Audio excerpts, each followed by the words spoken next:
What kind of illness did he have? So he had a bunch. I was about to go away to the Poconos with some girlfriends of mine, and I had stopped by to see him, and he didn't look well.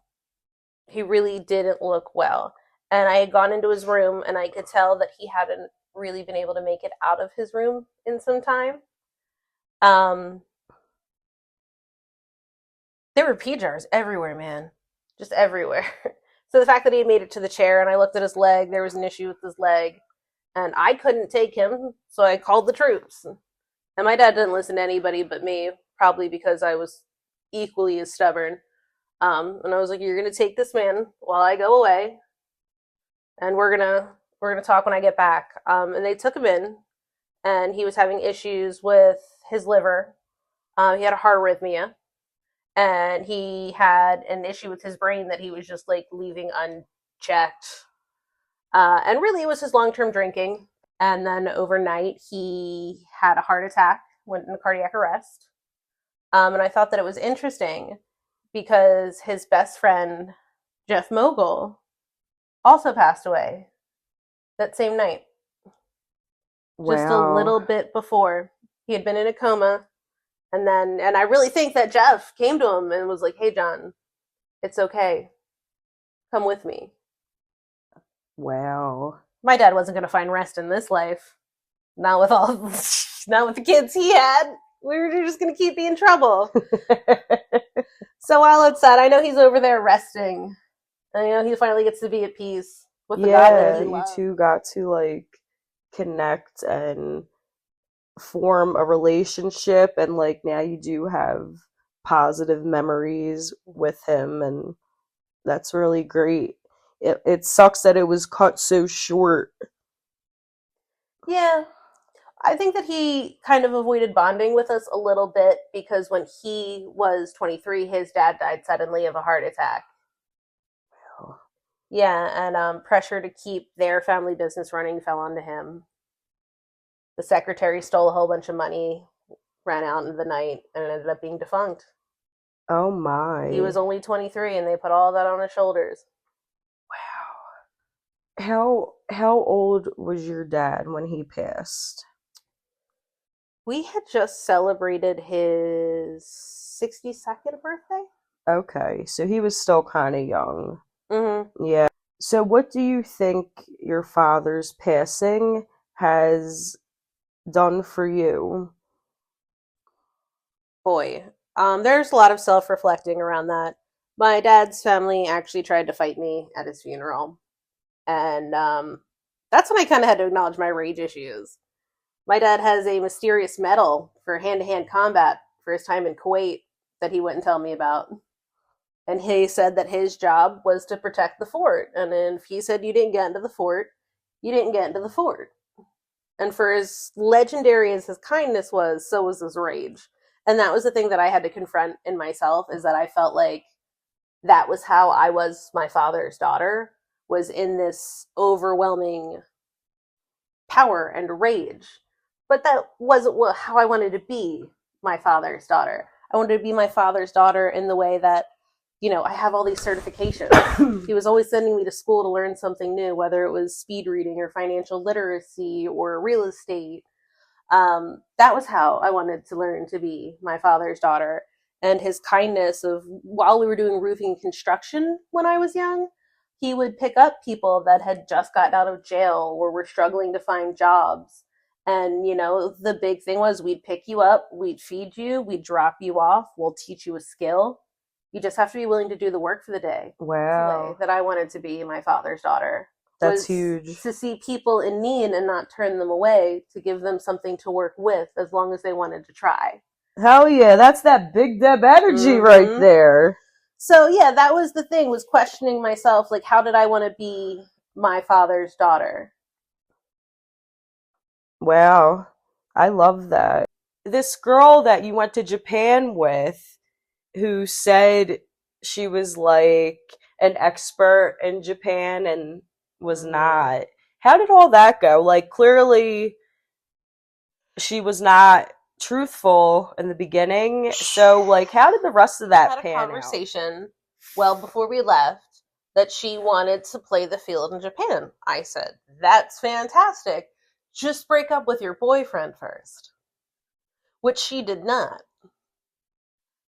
So, day one, we're there, and I have scheduled for us to do photo shoots, like professional photo shoots in traditional kimonos with a woman that was going to show us how to dress in them. She was going to teach us the history, and it was in a gorgeous, like, old school Japanese house. And I'm sitting there with a mother and daughter from Finland, and we're having great conversation. And I'm looking at the girl, and she's on Japanese Tinder, and she's maxing out her swipes. We've barely been here a day, and she maxed out her swipes, and then told me about it like it was an achievement. I was like, whatever. Like, I have Japanese Tinder too. I ended up meeting with like a nice Canadian guy who turned out to be in love with a T-woman at his school, but that's a separate story. So we're there, and I was paying for the accommodations. I was paying for pretty much for her to be there to accompany me. She had to pay for, you like, gave her a free food. ride. Yeah. And so she takes the internet that I paid for, and she just keeps running off on all these dates. And she tells me that I know where Akihabara is. Which, yes, like, I figured out, we were staying in Higurashi Nihonbashi, which is only like a 10-minute walk from Akihabara. And I could take the JR line to pretty much anywhere from there. But that's not the point. The point was I paid for this internet, and we were supposed to be together, and we were supposed to be doing things. I didn't want to just stay in Akihabara. So she does this for a week, where she's running off on dates with the internet, and she won't tell me who she's with. She won't tell me where she's staying. She's acting like I'm trying to police her. I'm like, no, if something happens to you, I need something to tell the Japanese police. Wait, so she was gone for that long? She would go stay overnight at places and just not tell me anything. And what were you doing? Well, I was in the pubs meeting new people, making new friends. Yeah. I was doing karaoke. I was in the darts bar. I was in the 12-floor arcades. What's your go-to karaoke song?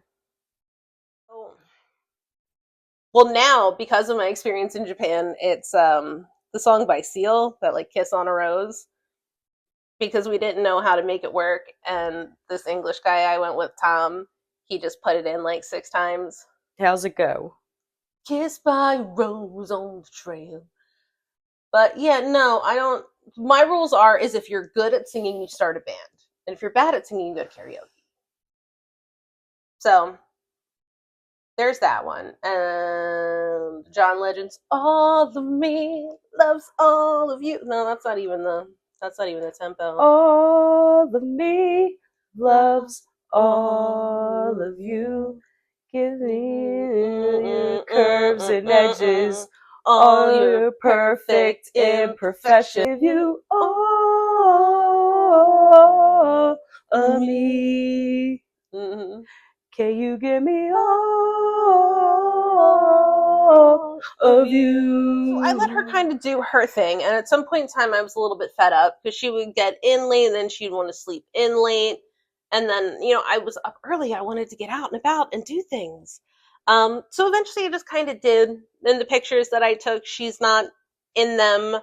Good, you don't want her in them anyway. I got a second pocket internet. I was very clear with her. I took a really, really long walk along the coastline, and I just had to acknowledge that we had different ideas of what this trip was going to look like, and I couldn't make her have the trip that I wanted to have. I wasn't really seeing it as disrespect at that point because we hadn't reached the other elements where she started kind of being rude to me. Like I said, check me out at the darts bar till 5 a.m. I bought so much stuff that I had to mail boxes back to myself, which again was fun because I didn't really speak any Japanese. But I managed to mail boxes back to myself. I got them. We got through it together. The people were very, very patient and very kind. One of my taxi drivers, I still have it. He would listen to radio stations for different languages because he would pick people up at airports. And so this way he could learn the languages. And while he was waiting and while he was listening, he would make little origami. So I have this like little origami samurai hat. Oh, that's so Yeah. And then, cute. like a lot of the people are happy to practice the different languages, you know, because they want to learn and engage and interact. So That's I so didn't cool. really have too much trouble getting around or That is so cool because you see all the time here in businesses signs that say learn English. mhm.